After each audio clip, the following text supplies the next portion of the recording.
The pen felt heavier than it should have. I watched Luca's hand move across the document, his signature flowing in that same confident script I'd seen on birthday cards, on the deed to our house, on the back of photographs from our honeymoon in Positano.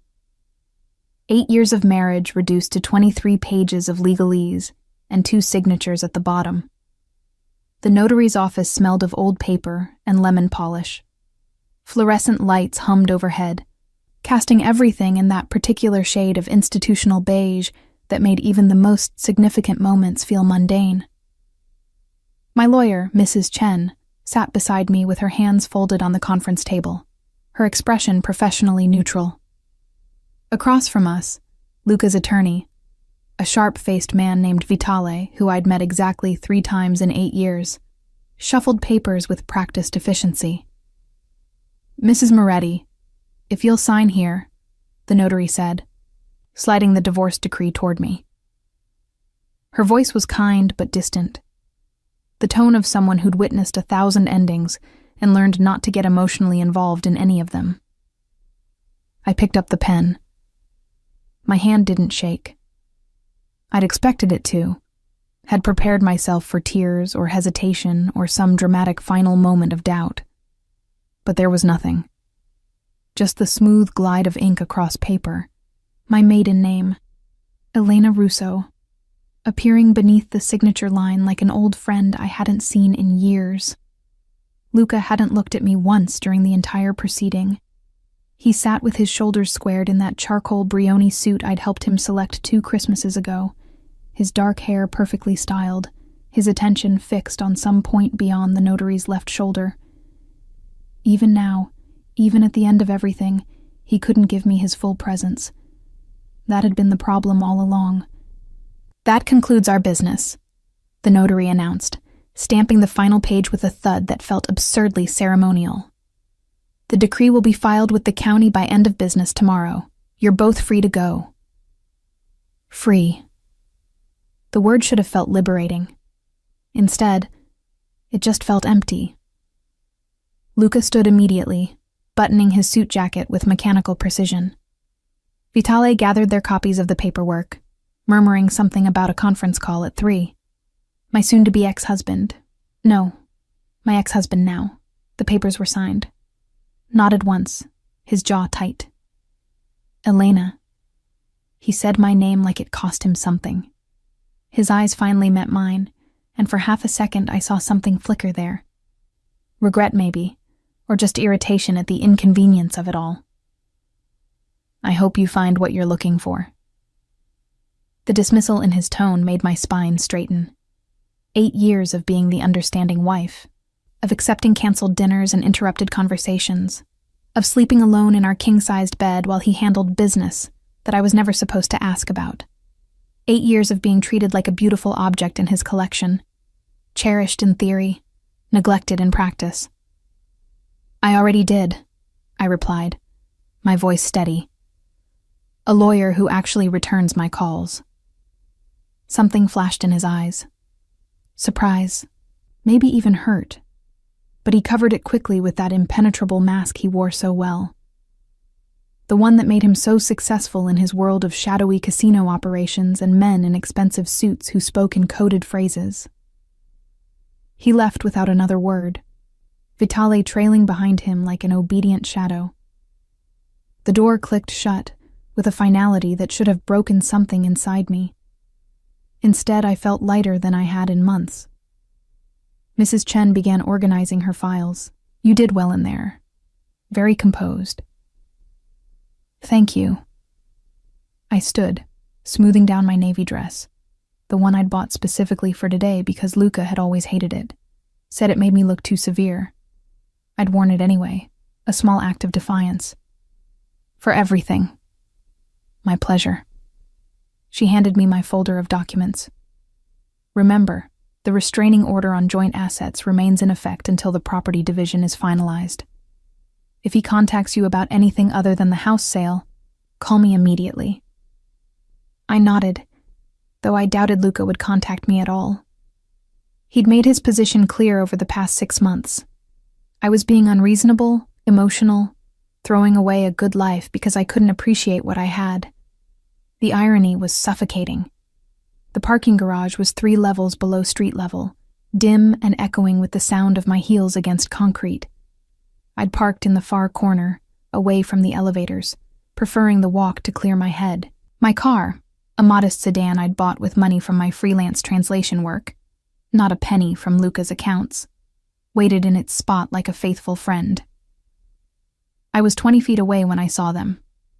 Luca stood beside his black Mercedes, his back to me, talking on his phone in that low, urgent tone I knew so well.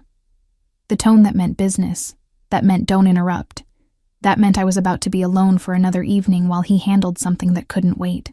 But he wasn't alone. A woman stood with him, tall, blonde, wearing a cream-colored suit that probably cost more than my monthly rent. She was laughing at something, her hand resting on his arm with casual familiarity. Not intimate exactly, but comfortable. The way people look when they've spent time together, when they know each other's rhythms. I should have kept walking.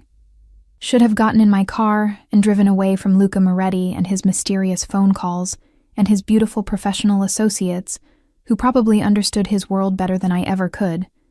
Should have taken the high road. Instead, I pulled out my phone and sent a text to Marco. Marco Ricci had appeared in my life 3 months ago at a gallery opening I'd attended alone, because Luca had canceled at the last minute naturally. Marco was an architect, divorced, with kind eyes and a self-deprecating sense of humor that made me laugh for the first time in months. We'd been seeing each other casually, nothing serious, just coffee and conversation, and the gentle reminder that I was still a person outside of being Luca's neglected wife.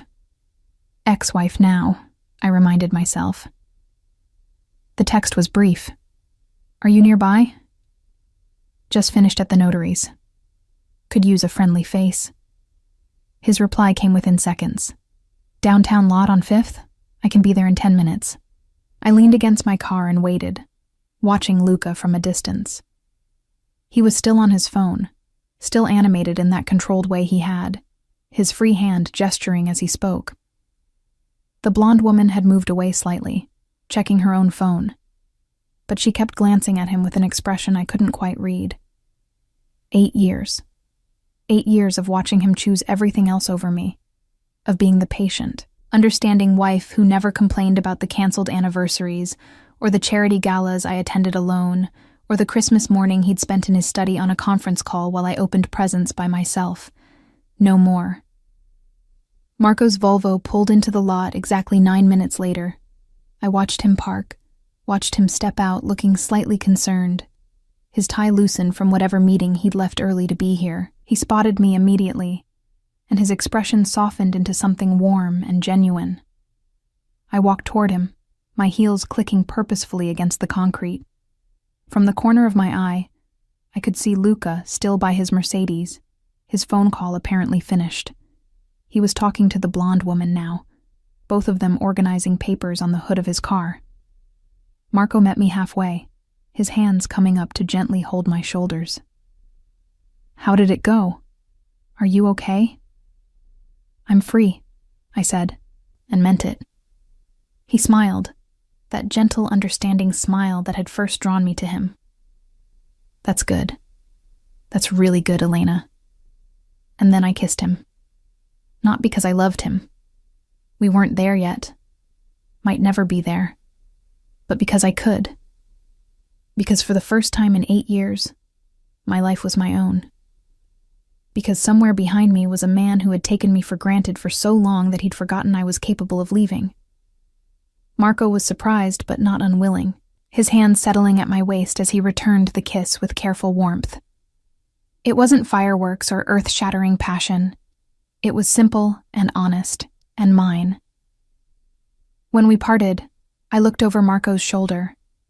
Luca was staring at us, his phone forgotten in his hand, his face a mask of something I'd never seen there before. The blonde woman was still talking, apparently oblivious, but Luca wasn't listening anymore. He was watching me kiss another man in a parking garage, 20 minutes after signing away our marriage, and for the first time in 8 years of knowing him, I saw Luca Moretti look absolutely stricken. Good, I thought. Let him feel what I felt every time he chose his phone over our dinner. Every time he promised to be home and didn't show up. Every time he looked through me like I was furniture. I turned back to Marco, deliberately breaking eye contact with my ex-husband. Thank you for coming. Always, Marco said, squeezing my hand. Want to grab lunch?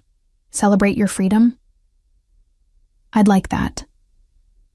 We walked to his car together, and I didn't look back once, but I could feel Luca's eyes on me the entire way. The first sign that something had changed came 3 days later when Mrs. Chen called at 7 in the morning. Elena, I need you to sit down, she said without preamble. Luca's attorney just filed a motion to contest the property settlement. I sat at my small kitchen table, coffee cup halfway to my lips, through the window of my rented apartment, a bright one-bedroom in a converted brownstone, so different from the sprawling mansion I'd shared with Luca. I could see morning light painting the street gold. On what grounds? That's the interesting part. He's claiming there are additional assets that weren't properly disclosed during discovery. Mrs. Chen's voice carried a note of professional irritation. Assets he supposedly acquired during the marriage that should be subject to division. I set down my coffee. That's ridiculous. We went through everything. He was the one who wanted this done quickly and cleanly. I know. And 3 days ago, he was signing papers without a single objection. She paused. Elena, has he contacted you at all since the decree was filed? No. Why? Because this feels personal. In 30 years of family law, I've never seen someone pull a move like this after already agreeing to terms.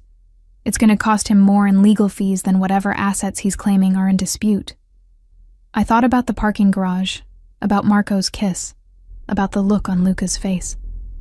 That raw, unguarded shock that I'd never seen in 8 years of marriage. He saw me, I said quietly, after the notary. He saw me with someone. Mrs. Chen was silent for a moment. I see. Well, that would explain the sudden change of heart. Her tone became brisk, professional. Can you come to my office this afternoon? We need to strategize our response. After we hung up, I sat staring at my cooling coffee, my mind racing. This wasn't about assets or property division. This was Luca Moretti, a man accustomed to controlling everything in his orbit, realizing that I had moved on before he'd even processed that I was gone. My phone buzzed with a text from Marco. Good morning. Still on for dinner tonight? I smiled despite the knot of anxiety in my stomach. Wouldn't miss it, though I might need a drink first. Luca's being difficult. His response was immediate. Want me to talk to him?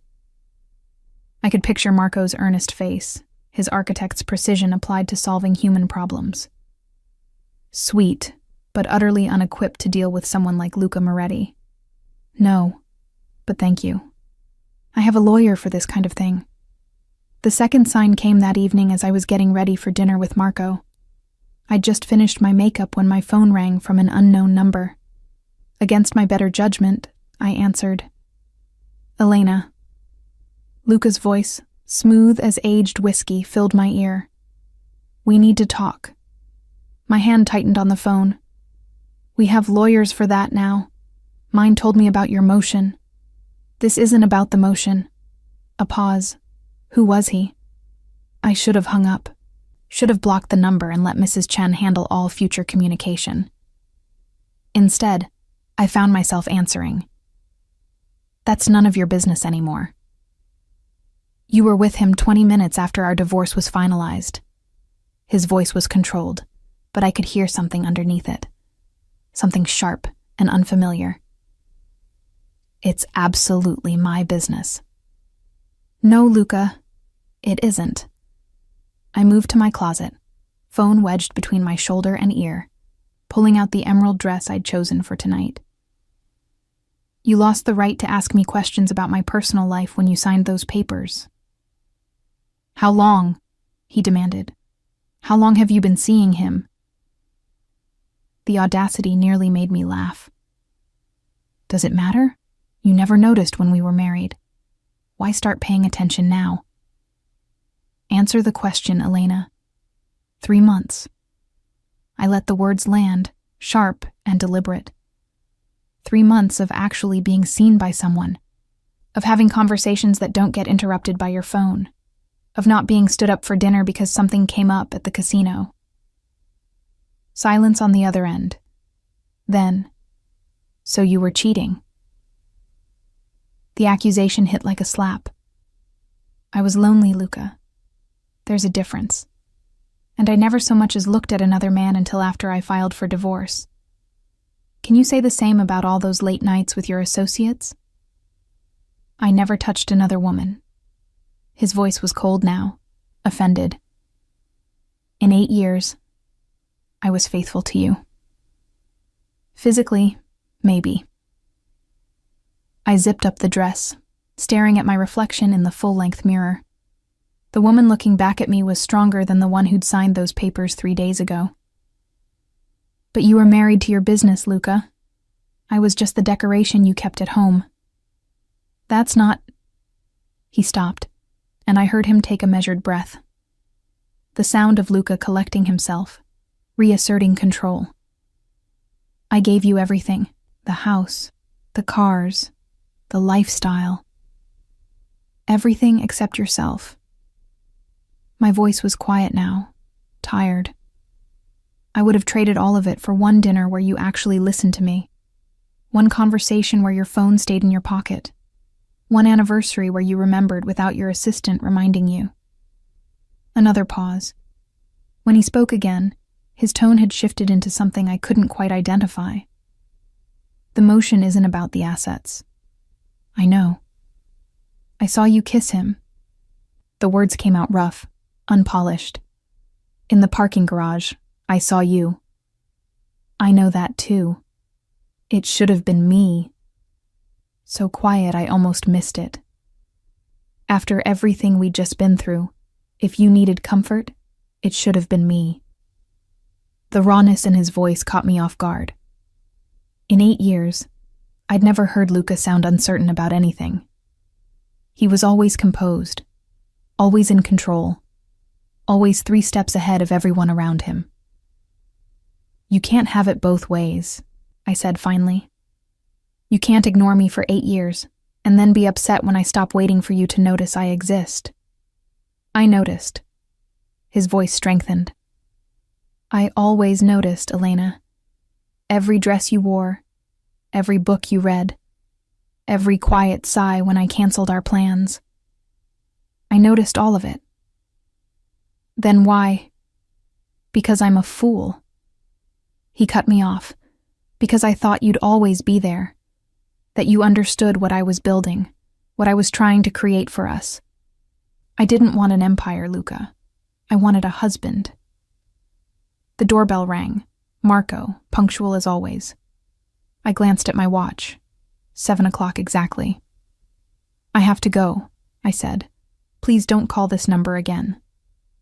Elena, wait. I hung up and turned off my phone. Marco stood in the hallway holding a bouquet of sunflowers, my favorite, wearing a smile that faded slightly when he saw my expression. Everything okay? It will be. I took the flowers, breathing in their bright, uncomplicated scent. Thank you for these. Just let me put them in water and we can go. As I arranged the sunflowers in a vase, I caught my reflection in the kitchen window. Behind me, Marco was examining my bookshelf with genuine interest, commenting on a first edition Calvino I'd found at an estate sale. A man who paid attention to small things, who remembered details, who showed up when he said he would. Everything Luca wasn't. So why did my chest still ache with the memory of his voice saying it should have been me? The third sign came a week later, when the for sale sign disappeared from the lawn of our former home. I was driving past, not deliberately, just my usual route to the grocery store, when I noticed its absence. I pulled over, staring at the sprawling Mediterranean-style mansion with its terracotta roof and professionally landscaped gardens. The sign that had been there for 3 months, the one that represented our agreed-upon plan to sell and split the proceeds, was gone. I called Mrs. Chen immediately. "I was just about to contact you," she said before I could speak. "Luca's attorney informed me this morning that the house is off the market.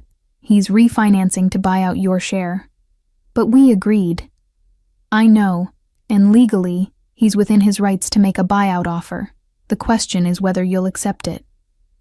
Mrs. Chen paused. "Elena, his offer is substantially above market value. He's essentially giving you more money to keep the house." I stared at the mansion, remembering the day we'd first walked through it together. Luca had been so excited, rare enthusiasm breaking through his usual controlled demeanor as he described how we'd fill each room with our future. Children, he'd said. A family. We'd never gotten around to that part. "Why would he do that?" I asked, though I already knew the answer. "I suspect," Mrs. Chen said carefully, "that your ex-husband is having second thoughts about several things. That evening, I was having dinner at my favorite Thai restaurant with my friend Claudia when I saw him. Luca sat 3 tables away with 2 men I didn't recognize, but the meeting had his signature all over it. Expensive suits, hushed tones, papers spread across the table alongside untouched plates of food. Business. Always business. Except this time, he kept glancing at me. Not obviously. Not enough for his companions to notice. But I felt his attention like a physical weight, tracking my movements as I laughed at something Claudia said, as I sipped my wine, as I lived my life completely independent of him. When I excused myself to the restroom, I wasn't surprised to find him waiting in the hallway when I emerged. "Are you following me?" I asked, not bothering with pleasantries. "I'm having a meeting." He gestured toward his table. "I've been coming here for years. Funny, in 8 years of marriage, you never once suggested we eat here." Something crossed his face, acknowledgement, maybe even shame. "You always said you didn't like Thai food." "I said I didn't like that place near your office because the owner was rude to the waitstaff." I crossed my arms. "But you never asked for clarification. Just filed it away as Elena doesn't like Thai and moved on." He stepped closer, lowering his voice. "I'm trying to understand what I did wrong." The admission caught me off guard. Luca Moretti didn't admit fault, didn't question his own judgment. It was one of the things that made him so successful, and so impossible to live with. "You didn't do anything wrong," I said quietly. "You just didn't do much of anything at all. Not with me, anyway. I provided for you." "I don't want to hear about providing, Luca." I felt 8 years of careful restraint beginning to crack. I wanted a partner, not a benefactor. I wanted someone who came home for dinner, who asked about my day, who didn't treat our marriage like item 17 on his daily agenda. "Is that what he gives you?" The words came out harsh. "The architect? Does he ask about your day?" "Yes." I met his eyes steadily. "He does. And he actually listens to the answer." I saw my words land like physical blows, saw something raw flash across Luca's usually impassive features. For a moment, I thought he might actually say something real, something honest. Instead, his phone buzzed. He glanced at it automatically. Muscle memory from 8 years of always being available, always reachable, always prioritizing whoever was on the other end of that call. I turned to walk away. "Elena, wait. Your phone is ringing," I said, without looking back. "Better answer it. Might be important." I returned to my table where Claudia was scrolling through her phone, pointedly not looking in Luca's direction, though I knew she'd seen everything. "You okay?" she asked as I sat down. "I will be." I picked up my wine glass. "Eventually." But as I left the restaurant an hour later, I noticed that Luca's table was empty, his meeting apparently abandoned. And when I got home, I found a single sunflower, my favorite, in a simple vase outside my apartment door. No card. No message. Just a flower that couldn't have been from Marco, because he was out of town on business. I brought it inside and set it on my kitchen counter, staring at it for a long time before finally allowing myself to acknowledge what I'd been fighting since that phone call. Luca Moretti was finally paying attention. The question was whether it was too late. The surveillance started subtly. Or perhaps it had always been there and I was only now noticing it. The same black sedan appeared 3 times in 2 weeks, parked across from my apartment building at different times of day. At the farmer's market on Saturday morning, I caught sight of a man in a leather jacket, who seemed far too interested in the organic produce stand, the same man I'd seen outside the gym on Tuesday. And when I went to the movies with Marco, there was Dimitri, Luca's driver for the past decade, sitting 5 rows behind us, alone, watching an art house film I knew for certain he had no interest in. I called Mrs. Chen again. "He's having you followed," I said without preamble. "Can we get a restraining order?" She sighed. "Elena, I hate to say this, but unless he's threatening you or making contact himself, there's not much we can do. And technically, if these are public places, so I'm just supposed to accept being stalked. I'll send his attorney a strongly worded letter about respecting your privacy." Her tone was apologetic. "But short of catching someone actually trespassing or harassing you, our options are limited." After we hung up, I stood at my window watching the black sedan idling across the street. The driver, not Dimitri this time, someone I didn't recognize, was reading a newspaper, occasionally glancing up at my building. My phone buzzed with a text from Marco. "Still good for the gallery opening tomorrow night?" I hesitated before responding. Marco had been patient and understanding over the past month, but I could see the strain starting to show. The canceled plans when Luca's lawyer scheduled yet another emergency meeting. The carefully neutral expression when I mentioned my ex-husband's latest legal maneuver. The way his smile tightened whenever I checked my phone, worried about what new tactic Luca might deploy. "Looking forward to it," I typed back. "Pick me up at 7? The gallery opening was at a converted warehouse in the Arts District, featuring an up-and-coming sculptor whose work explored themes of entrapment and freedom. The irony wasn't lost on me as Marco and I admired a piece called Gilded Cage, a beautiful bronze bird trapped inside delicate golden bars. "The artist says it's about choosing comfort over authentic life," Marco explained, reading from the placard. He was doing that thing he did when he was nervous, overcompensating with intellectual analysis. How we sometimes imprison ourselves without realizing it. I sipped my wine, acutely aware of the man in the charcoal suit examining a painting 20 feet away. Not one of Luca's usual associates, but the watchful quality was the same. "It's beautiful." "You're distracted."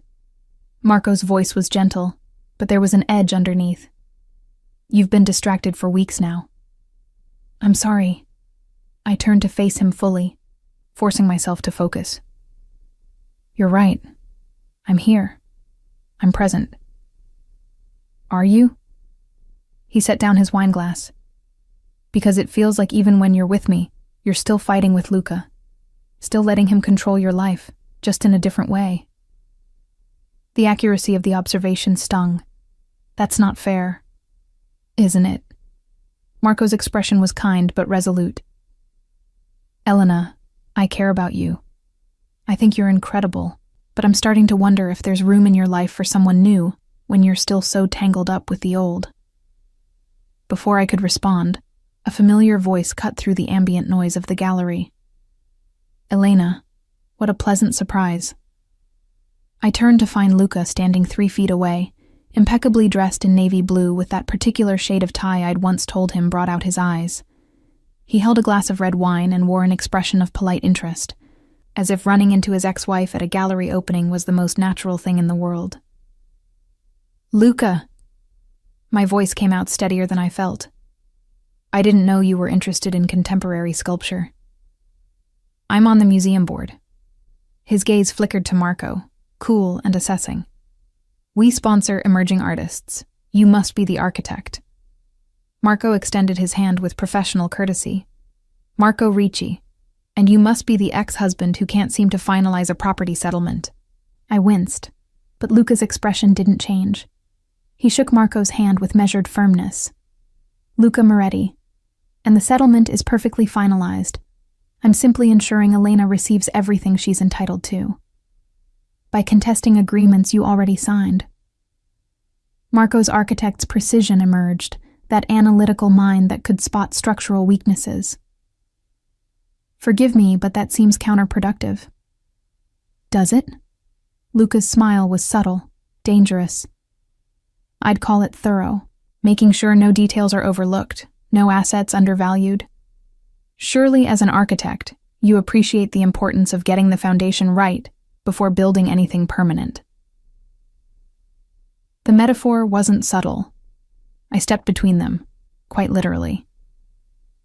Marco, would you mind getting me another glass of wine?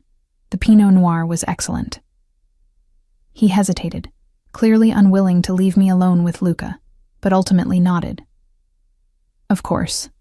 I'll be right back. As soon as Marco was out of earshot, I turned on Luca. What are you doing here?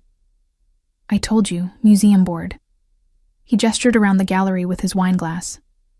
Though I'll admit, when I saw your name on the RSVP list, I was curious. You're having me followed, Luca. That's not curiosity. That's obsession. Protective surveillance, he corrected calmly. You're still my wife in the eyes of ex-wife. The decree was finalized 3 weeks ago. Legally, yes. Something shifted in his expression, that mask slipping just slightly. But you'll forgive me if I'm having difficulty adjusting to the reality of you being with someone else. I don't need your forgiveness. I kept my voice low, conscious of the other gallery patrons. And I don't need your protection. What I need is for you to let me move on with my life. Is that what you're doing? He nodded toward where Marco stood at the wine table, chatting with the server. Moving on with a man you've known for 3 months?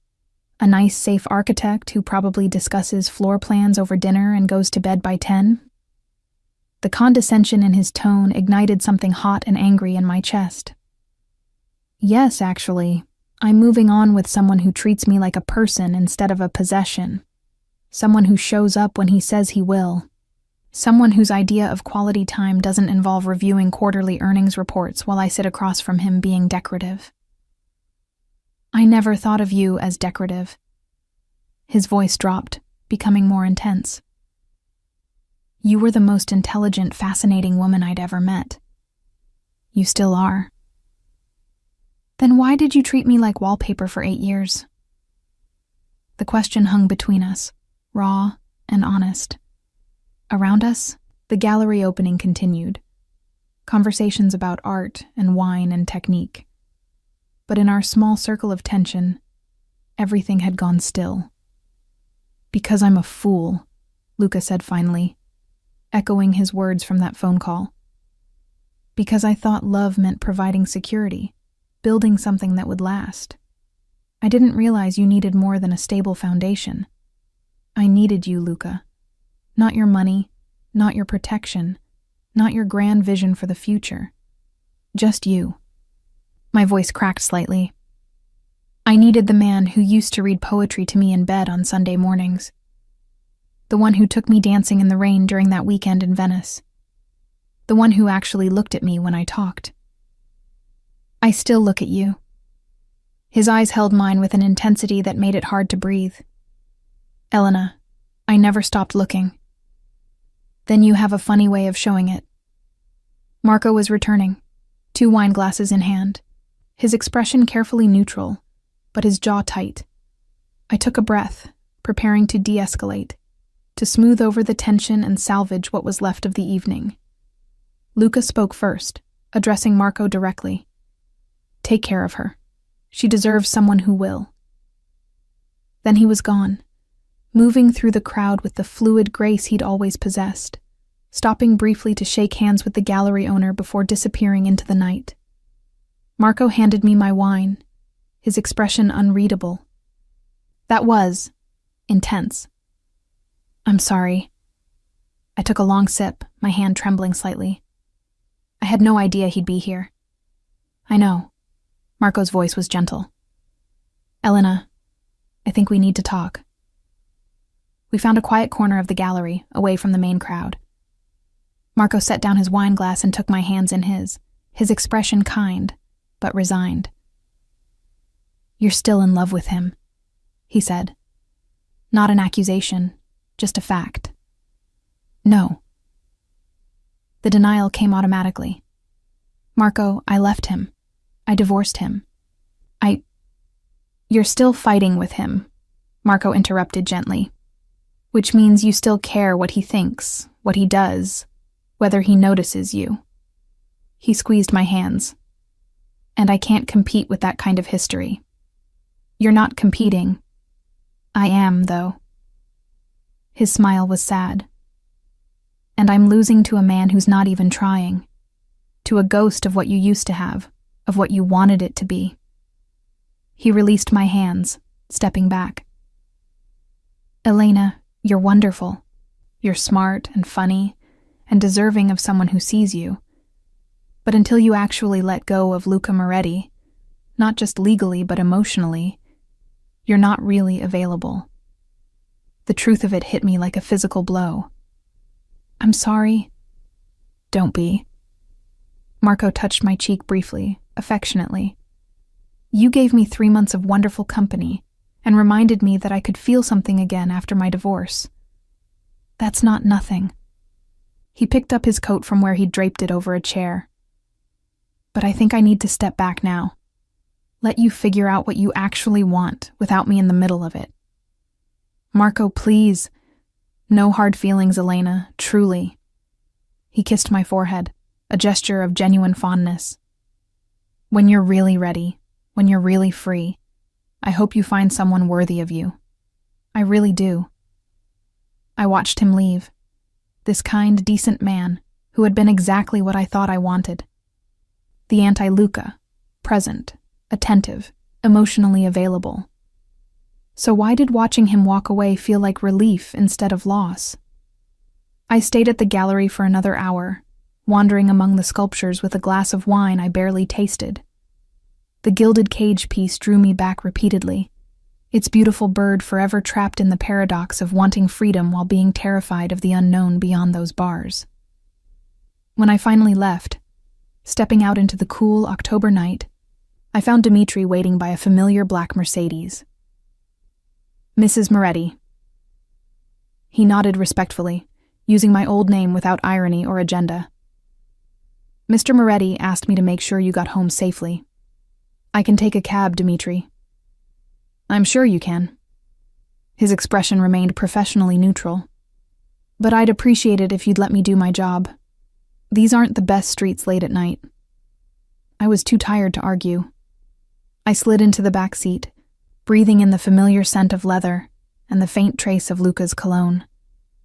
Dimitri pulled into traffic with his usual smooth efficiency, the city lights sliding past the tinted windows. How is he?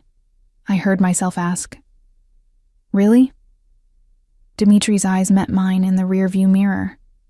Not well, if I'm being honest. Haven't seen him like this in the 15 years I've worked for him. Like what? Distracted, unfocused. A pause. Human. The word hung in the air between us. Dimitri had been Luca's driver, bodyguard, and probably confidant longer than I'd been in the picture. If anyone knew the real Luca Moretti, the one beneath the control and calculation, it would be him. He made his choices, I said quietly. He did. Dimitri navigated through a yellow light.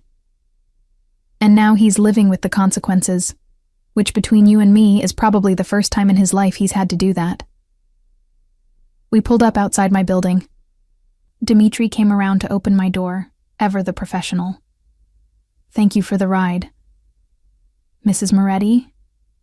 He said it as I was turning away. For what it's worth, I've never seen him care about anything the way he cares about getting you back. Not the business, not his reputation, nothing. Then maybe, I said, exhaustion making me honest.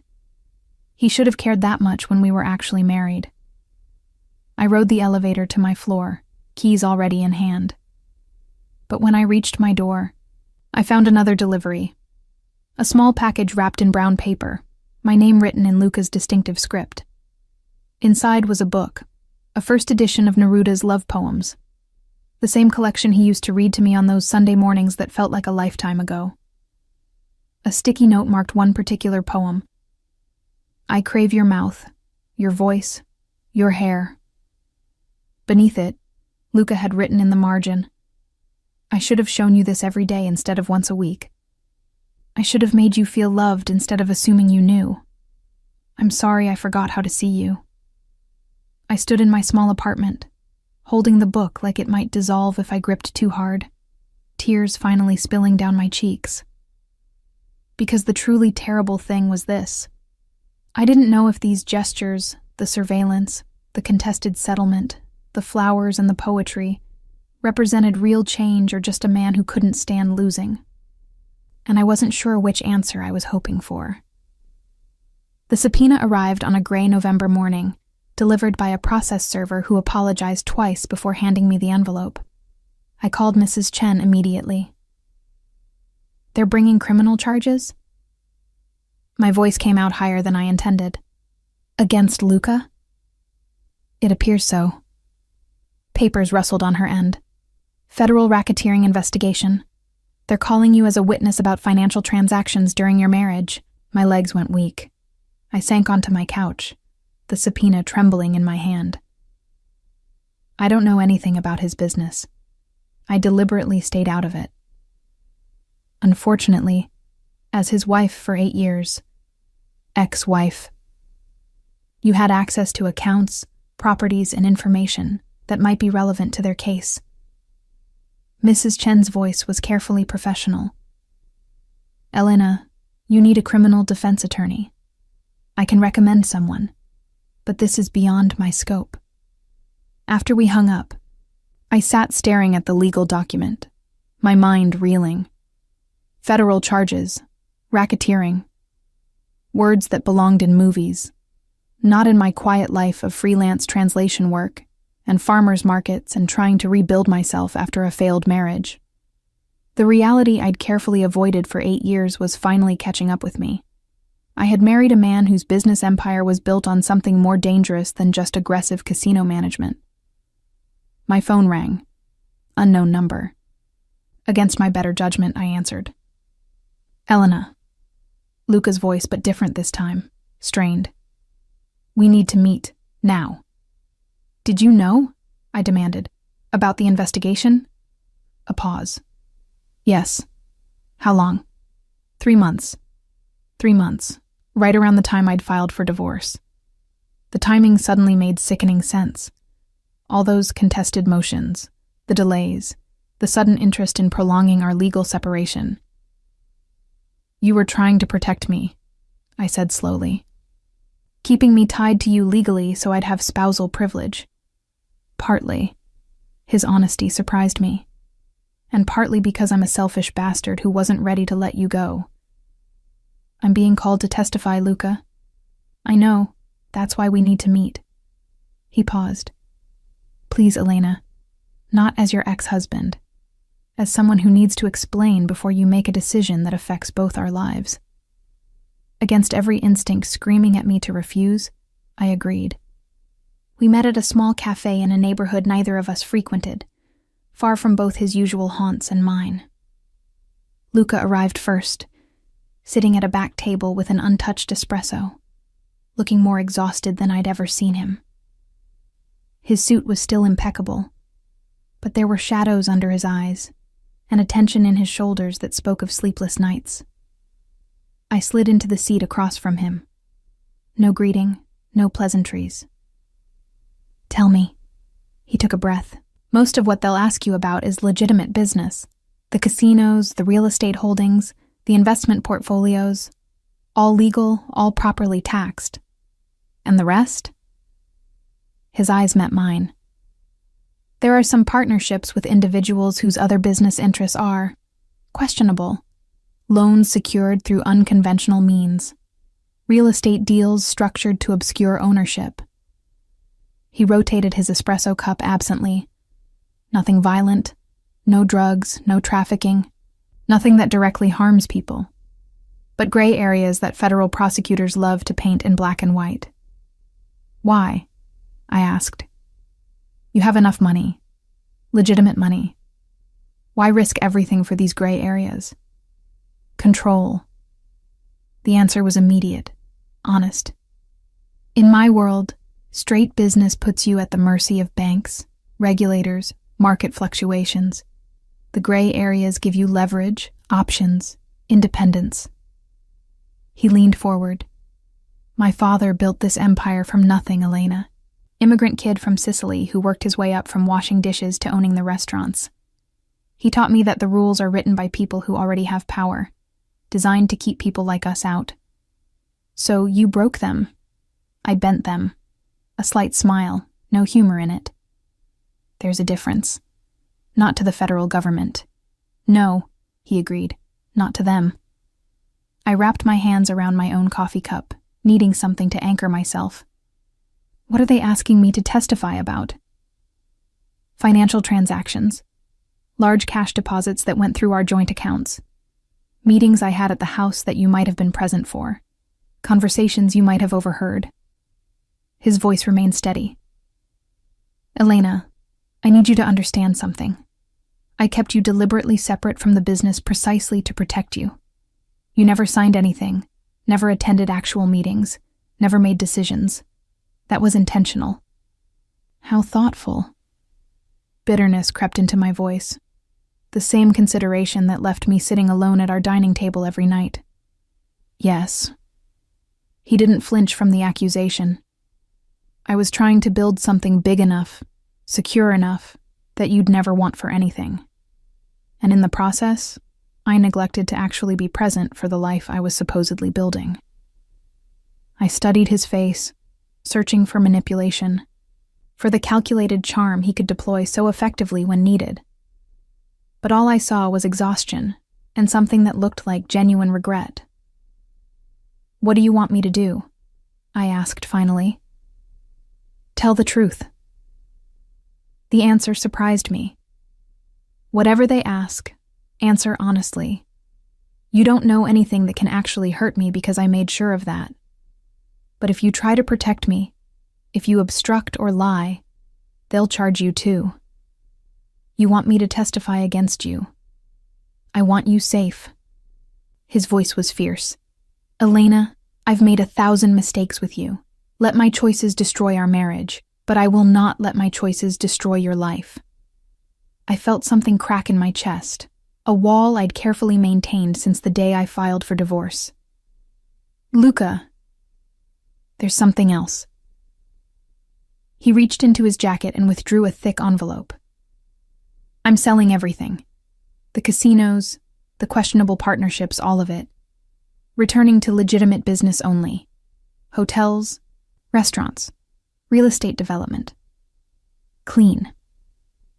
I stared at the envelope without touching it. Why?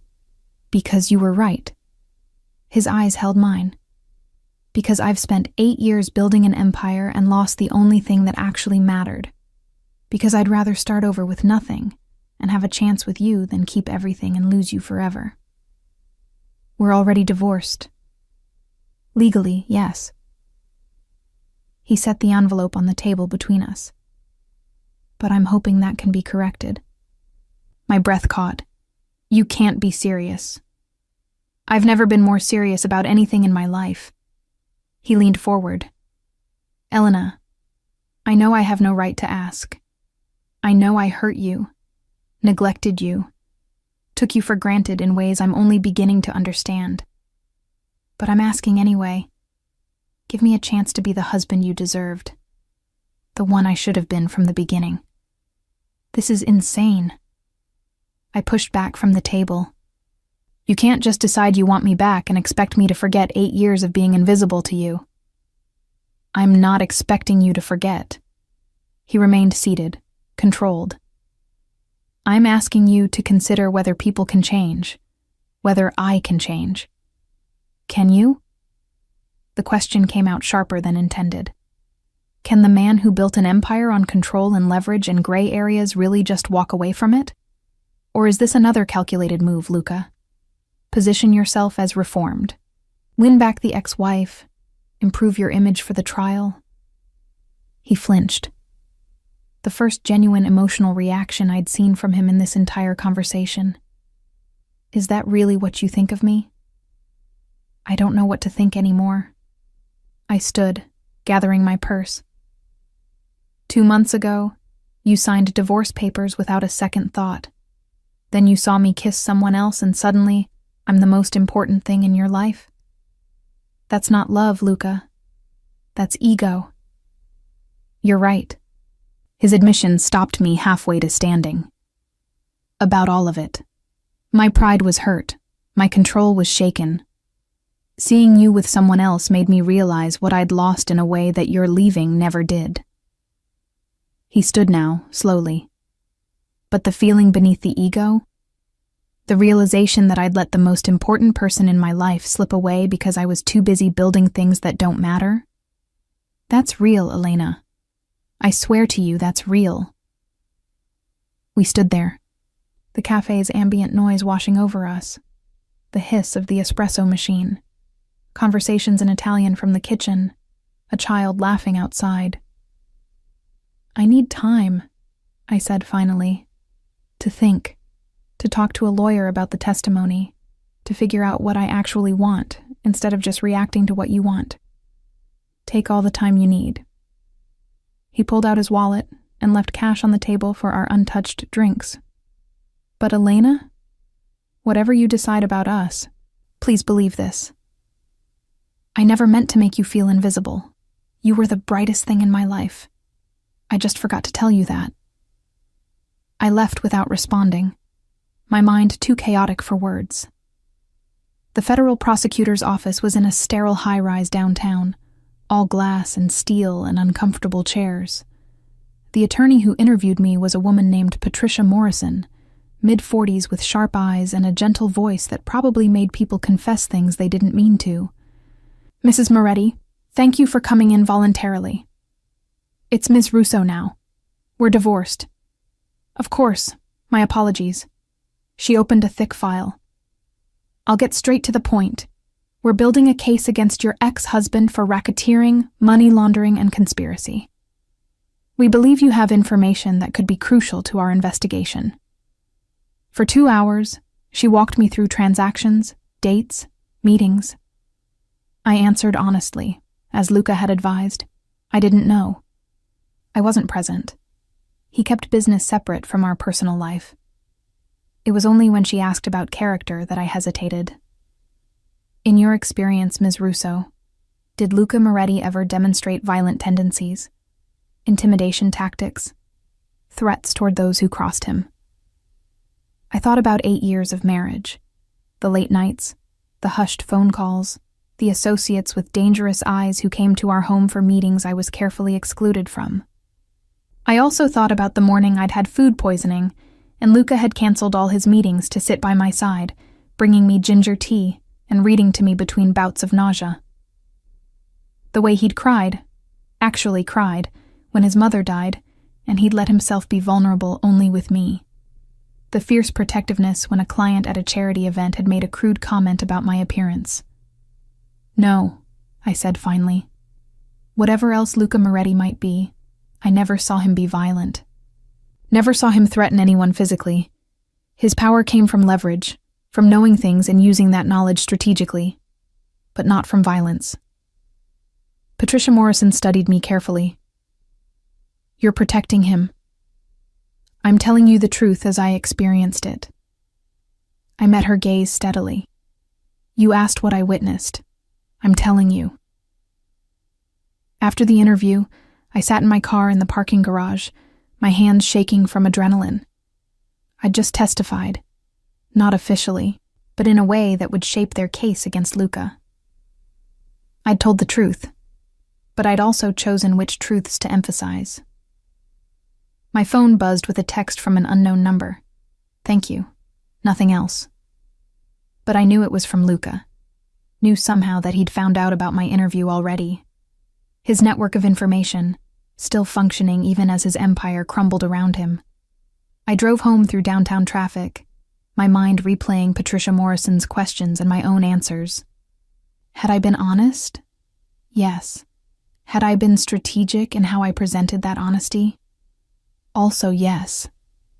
Because the truth was more complicated than federal prosecutors wanted to hear. Luca Moretti was neither a violent criminal nor an innocent businessman.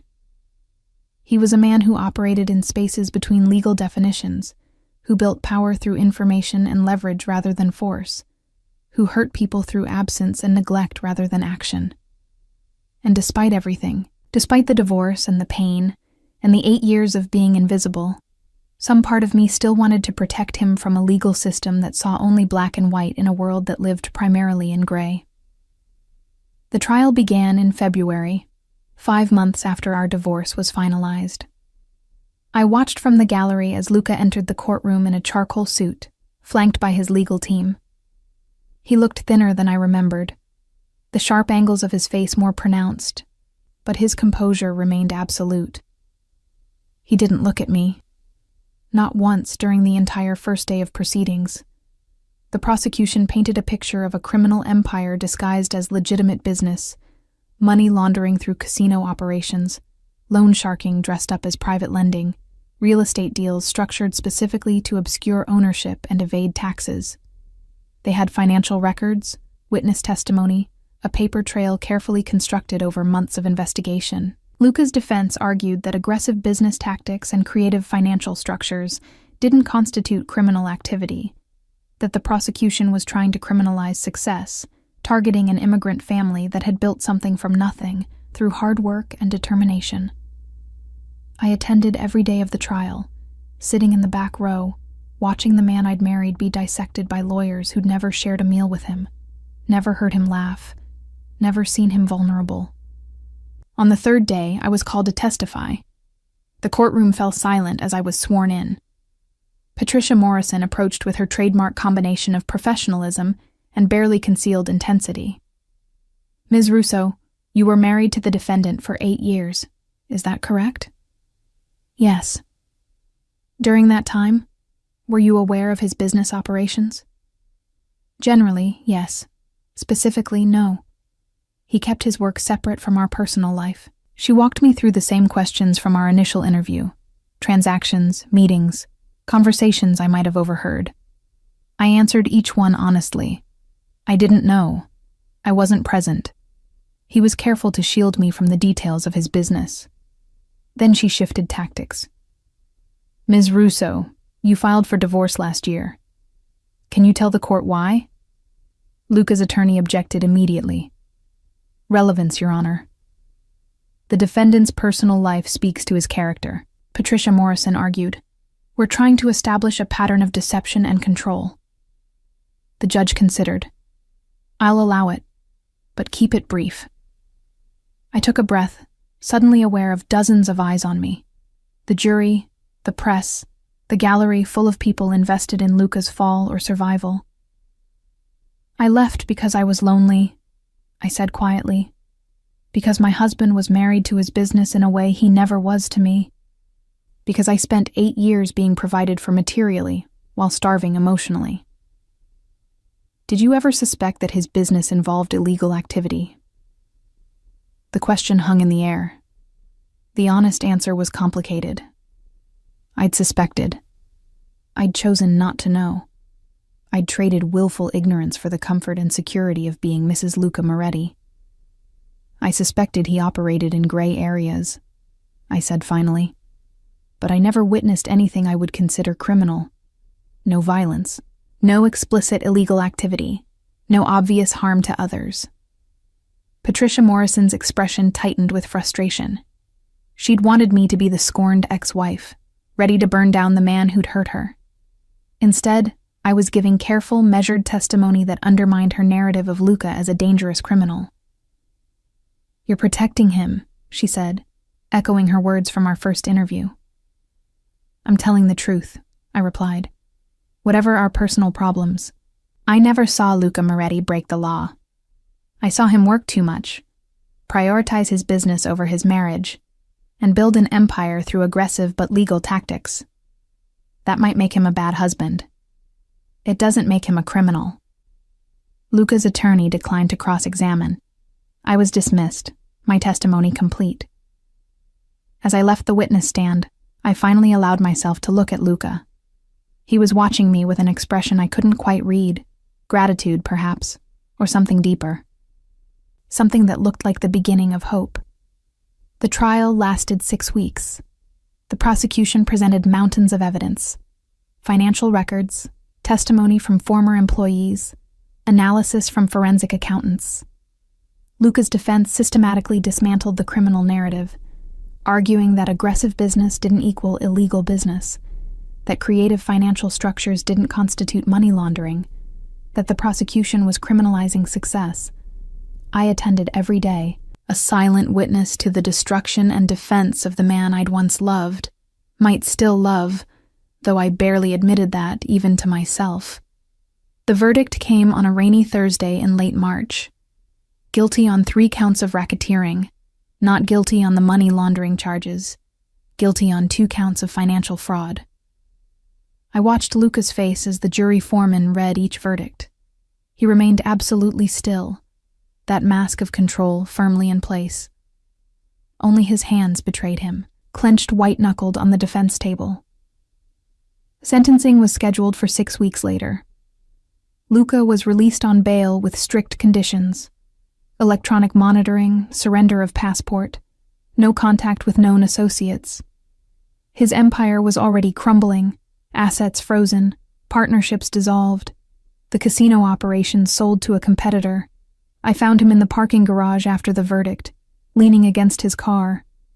Not the Mercedes anymore, that had been seized, but a modest sedan, with his tie loosened and his carefully maintained composure finally shattered. "Elena." He straightened when he saw me. "You shouldn't be here." "Probably not." I stopped a few feet away, maintaining careful distance.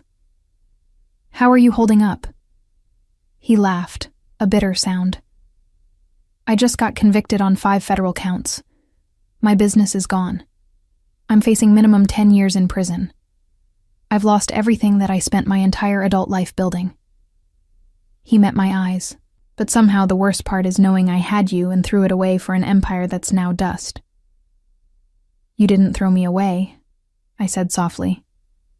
"You just forgot I was there, which is worse." He pushed off from the car. "Elena, I know I have no right to ask anything of you, but I need to tell you something before sentencing, before I go away and you move on with your life. Luca, I love you." The words came out raw, unpolished. I loved you when we met. I loved you when we married. I loved you every day we were together, even when I was too stupid and proud to show it. And I love you now, after losing you, after destroying everything we could have been. His voice cracked slightly. "You're the only thing that was ever real in my life, the only thing that mattered, and I was too blind to see it until you were gone." Rain had started falling, light drops that would soon become a downpour. I stood there, coat collar turned up against the cold, looking at this man who had controlled everything in his orbit until the moment he realized control meant nothing without love. "I believe you," I said finally, "that you love me, that you regret how you treated me." I took a breath. But love without action is just words, Luca. And I spent 8 years living off your words while starving for your presence. I know. He stepped closer, rain beginning to darken his suit, which is why I'm not asking you to take me back.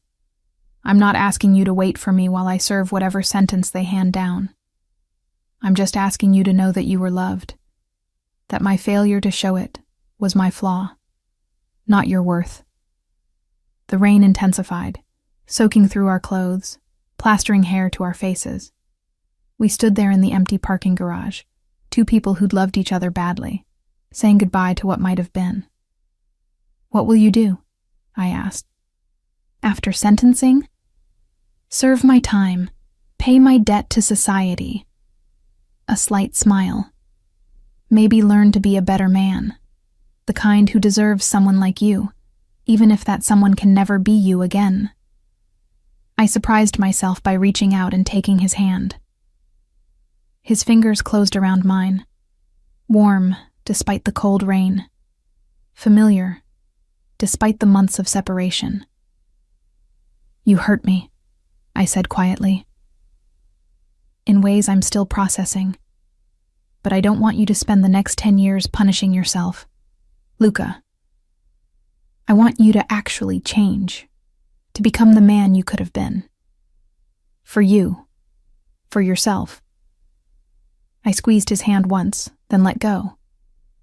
The man who reads poetry on Sunday mornings, who dances in the rain, who actually sees the people he loves instead of just providing for them.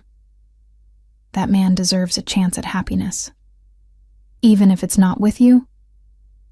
The question hurt more than I expected. Even then. He nodded slowly, accepting this final boundary. "Thank you for testifying, for telling the truth, even though it would have been easier to let them destroy me." "I didn't do it for you," I admitted. "I did it because lying would have made me someone I don't want to be." "Still," his eyes held mine. "Thank you." We stood there as the rain fell harder, neither of us quite ready to walk away and make this goodbye final. Around us, the city carried on. Cars passing, horns honking, life continuing indifferent to our small tragedy. "I should go," I said finally. "Elena?" he called as I turned away. "If I get through this, if I survive the next few years and come out the other side as someone better, is there any chance, any possibility that you might consider—" "Don't." I cut him off gently. "Don't pin your rehabilitation on me. Don't make me the goal you're working toward. Change because you want to be better, not because you want to win me back. And if I do, if I genuinely become the man I should have been?" I looked at him, this powerful man brought low by his own choices, asking permission to hope. "Then maybe," I said softly. "Maybe we'll see what happens when two people who loved each other badly get a chance to love better." It wasn't a promise.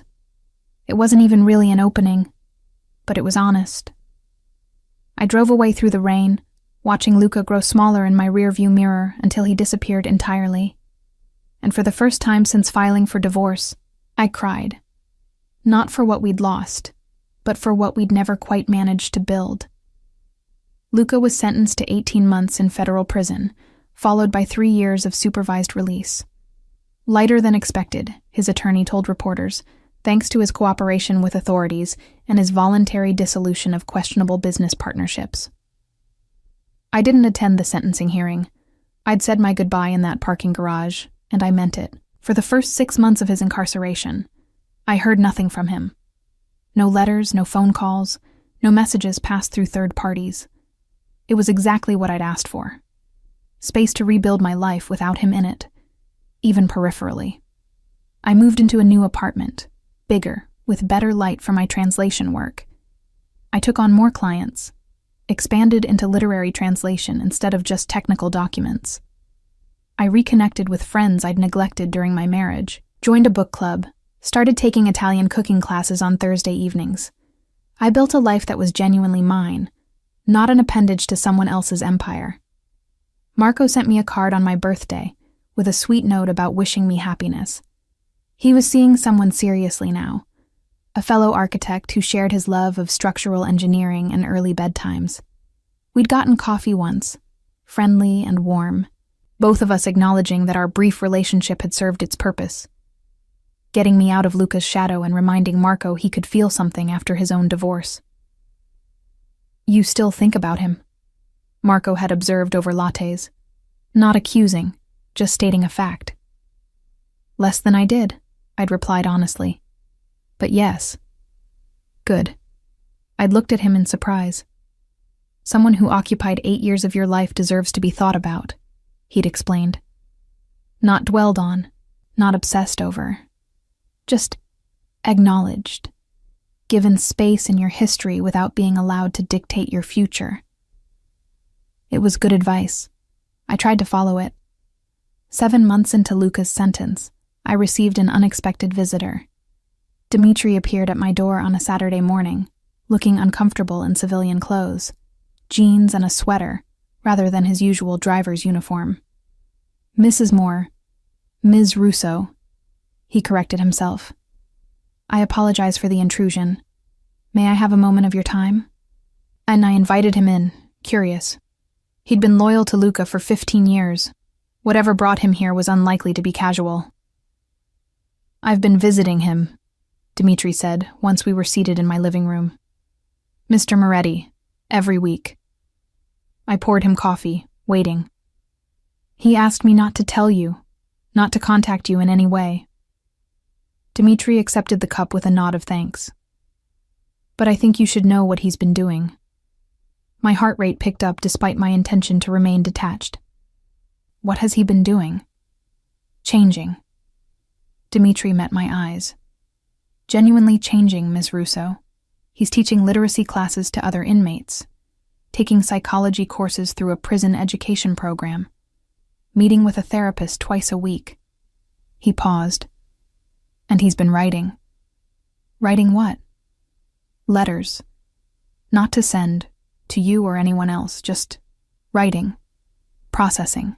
Trying to understand how he became someone who could lose what mattered most while gaining things that didn't matter at all. I set down my coffee cup carefully. Why are you telling me this? Because he's coming up for early release soon. Good behavior, completion of education programs, cooperation with authorities. Dimitri leaned forward. And he asked me to do something before he gets out. Something I thought you should know about. He pulled out his phone and showed me a legal document. I read it twice, not quite believing what I was seeing. Luca had transferred ownership of our former home, the one he'd bought out my share of, the one he'd refused to sell, into my name. Completely. No strings, no conditions, no expectation of anything in return. He wanted you to have it, Dimitri explained. Said you should decide what happens to it. Sell it, keep it, burn it to the ground. Your choice. But it's yours now. I don't understand. He's letting go. Dimitri's voice was gentle. Of control, of possessions, of the idea that he can manipulate circumstances to get what he wants. He's learning to release things, even things he loves, if holding on to them causes damage. After Dimitri left, I sat with this information for a long time. The grand gesture was so typically Luca, dramatic, expensive, designed to demonstrate change through action rather than words. But it was also different. He wasn't using it as leverage, wasn't asking for anything in return. Just giving me something that was rightfully mine anyway, and trusting me to do with it whatever I chose. I drove to the house the next day, standing in front of the Mediterranean-style mansion that had once been our home. The gardens were maintained, Dimitri's doing, I assumed. But the house itself stood empty, waiting. I used the key that had arrived with the legal documents and walked through rooms full of memories. The living room where we'd hosted countless charity events, me in designer gowns playing the perfect hostess while Luca worked the room. The dining room where I'd eaten too many dinners alone, staring at his empty chair. The master bedroom where we'd shared space without truly connecting. But also, the library where he'd read me poetry on those rare Sunday mornings. The kitchen where he'd made me soup when I was sick. The balcony where he'd proposed, nervous and genuine, before life and ambition had calcified him into someone who forgot how to be present. I sat on that same balcony now, watching the sun set over the city, and made a decision. Luca was released on a Tuesday in October, 11 months into his sentence. I knew because Dimitri had called to tell me, careful to frame it as information, rather than a request for action. "He's staying at a halfway house in Queens," Dmitri had said. "Working at a restaurant. Kitchen prep. Nothing glamorous. Meeting with his parole officer twice a week. Keeping his head down. Thank you for letting me know. Ms. Russo?" Dmitri had hesitated. "He's different. Genuinely different. I've known him 15 years, and I've never seen him like this." "Like what?" "Humble." I let 3 weeks pass. 3 weeks of knowing Luca was out in the world, rebuilding his life from nothing, deliberately not contacting me despite surely knowing where I lived, where I worked, how to find me if he wanted. He was keeping his promise. Changing for himself, not as a strategy to win me back. On a Thursday evening, after my Italian cooking class, I went to the restaurant where Dmitri had mentioned Luca was working. A small family place in Queens, red-checked tablecloths and the smell of garlic and tomatoes filling the air. I asked for a table and ordered ossobuco, my favorite dish that Luca used to make on special occasions. The server promised it would be out shortly. 20 minutes later, the kitchen door swung open. Luca emerged carrying my plate, wearing a simple white chef's coat, his hair slightly disheveled from kitchen heat. He'd lost weight during his incarceration, the sharp angles of his face more pronounced, but his eyes were clearer than I'd ever seen them. He stopped when he saw me, the plate trembling slightly in his hands. "Elena." "Hello, Luca." I gestured to the ossobuco. "Is this your work?" He nodded, setting the plate down carefully. "I'm just prep and line cook, but yes, I helped with this. It smells wonderful." We looked at each other across the small table, a 1.5 years of separation and change and growth between us. "I wasn't expecting to see you," he said finally. "Dmitri said he'd told you I was out, but I didn't think." "I own our old house now," I interrupted. "You transferred the deed." "Yes." No elaboration, no expectation of gratitude. "I've decided what to do with it." Something flickered in his eyes. Curiosity. Perhaps apprehension. "Oh?" "I'm turning it into a halfway house for women leaving difficult situations." I took a sip of wine. "Providing temporary shelter, job training, legal assistance, helping them rebuild." His expression softened. "That's perfect. That's Elena. That's beautiful. The paperwork is almost complete. We open in 2 months." I cut into the ossobuco, taking a careful bite. The meat fell off the bone, tender and perfectly seasoned. "This is excellent, by the way. Thank you." He stood there awkwardly, hands in his pockets, this man who used to command rooms now uncertain where to put himself. I should get back to the kitchen. "Luca?" I set down my fork. "I have Italian cooking class on Thursday evenings, but I'm free on Fridays. If you wanted to, get coffee sometime, just to talk." The hope that bloomed in his expression was painful in its vulnerability. "I'd like that, very much." "Not to get back together," I clarified quickly. "Not to pick up where we left off, just to see who we are now, as people who used to be married and maybe could be friends." "Friends," he tested the word.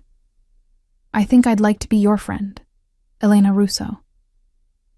We had coffee the following Friday at a small cafe near my apartment. Luca arrived early, ordered my drink without asking. He remembered, vanilla latte, extra foam, and waited nervously at a corner table. We talked for 2 hours, about his time in prison, the things he'd learned, the therapy that had helped him understand how he'd used work to avoid emotional intimacy. About my translation business, the women's shelter, the life I'd built in his absence. About books we'd read and movies we'd seen and the small mundane details that build a real relationship rather than a romantic ideal. It wasn't electric. It wasn't passionate. It was awkward and honest and sometimes painful. It was real. We started meeting weekly.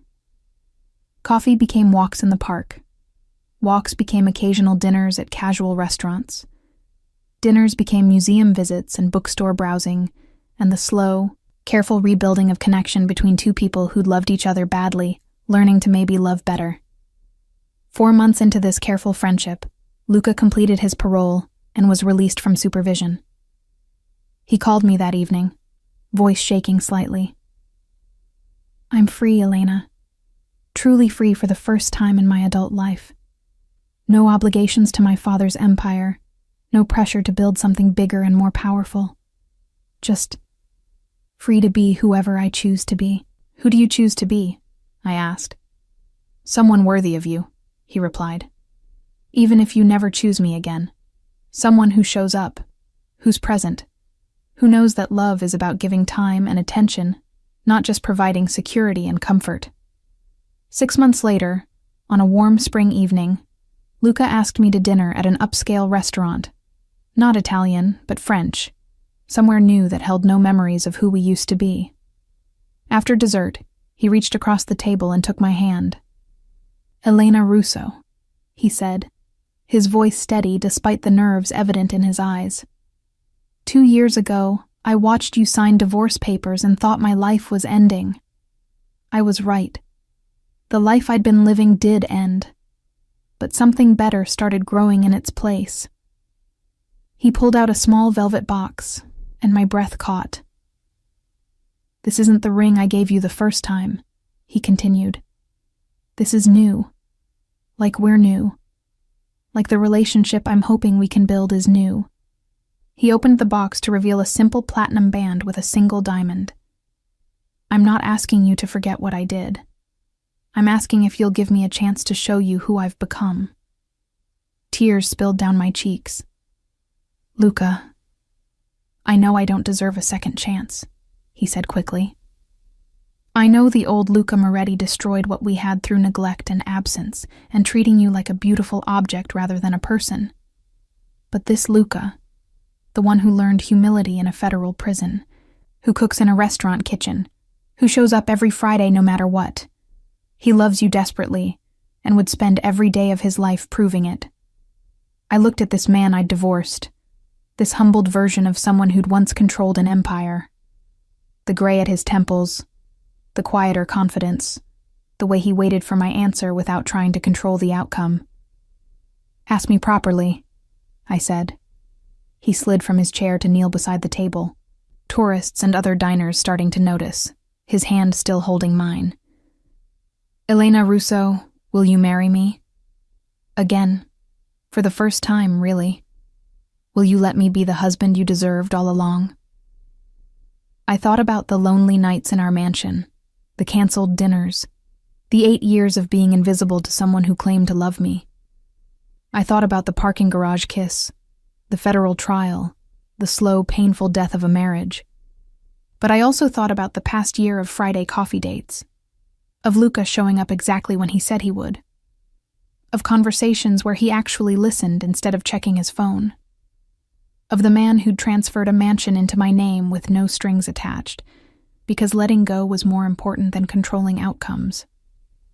"Yes," I said, pulling him up to stand beside me. "Yes, I'll marry you. But Luca, if you ever make me feel invisible again, if you ever prioritize business over being present, if you ever forget that I need your time more than your money, I'll sign the divorce papers myself," he finished. No hesitation, no contest, no trying to hold on to something I've destroyed through my own neglect. His hands framed my face gently. "You have my word, Elena. You'll never be invisible to me again." We kissed there in the restaurant, applause breaking out around us from strangers who knew nothing of our history, but recognized love when they saw it. We were married 3 months later, in a small ceremony on the same balcony where he'd proposed the first time, 10 years earlier. No grand reception, no hundreds of guests, no displays of wealth that no longer existed. Just us, Dmitri as Luca's best man, Claudia as my maid of honor, and 20 close friends who'd supported us through divorce and reconstruction. As we exchanged vows, new ones written by us, promising presence and attention, and the daily choice to see each other, I thought about the parking garage kiss that had started all this. The moment Luca's jealousy had finally sparked to life, too late to save our first marriage, but just in time to light the path toward something better. "I see you," Luca said during his vows, his voice thick with emotion. "Every day, every moment, you are the brightest thing in my life, and I will spend forever making sure you know it." "I choose you," I replied. "Not the empire, not the power, not the man you thought you had to be. I choose the one who shows up, who's present, who knows that love is measured in moments of attention, not grand gestures." We sealed our second marriage with a kiss that was nothing like the parking garage. No revenge, no jealousy, no desperation. Just two people who'd loved each other badly learning to do it better. As we celebrated afterward with our small group of friends, Luca pulled me aside on the balcony where we'd just exchanged vows. "Thank you," he said simply, "for giving me another chance, for believing people can change." "Thank you," I replied, "for actually changing instead of just promising to." We stood there as the sun set over the city, hand in hand, building something new from the ashes of what we'd lost. The mansion behind us, soon to open as a women's shelter, stood as a monument to transformation. To the truth that endings can birth new beginnings if we're brave enough to let go of who we were and become who we're meant to be. Luca had destroyed his empire to win back my heart.